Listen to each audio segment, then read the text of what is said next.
Minifigures, we all love them. They come in almost every single LEGO set.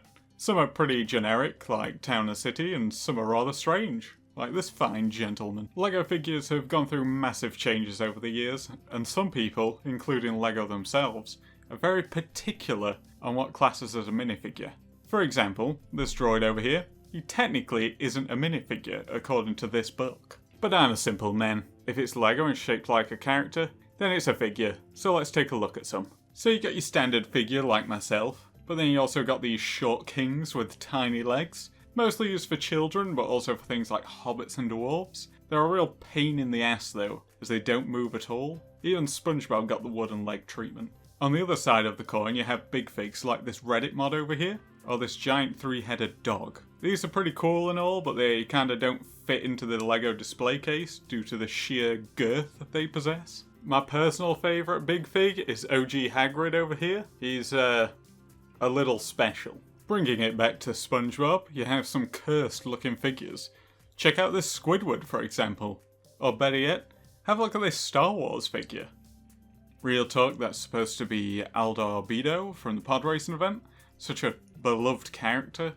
Star Wars has some real special figs. From OG Yoda to Watto, it can get really messy. But on the other hand, you have some bangers like Boba Fett and Commander Cody.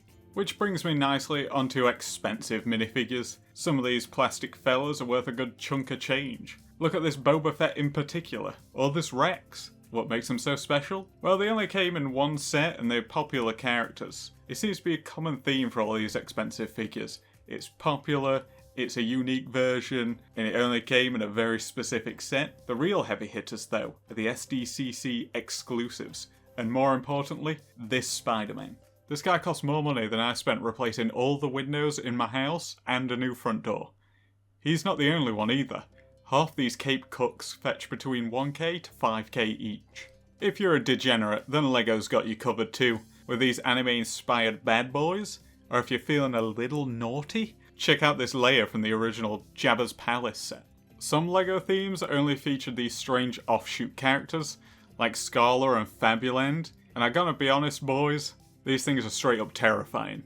Still better than the Despicable Me figs though. And finally you got these weird leg figures like whatever these are. Or if they're supposed to be wearing a dress, you just stick it angled 2x2 on them and call it a day. I think I'm gonna leave you with my personal favourite figure, and that honour goes to Gary the Snail.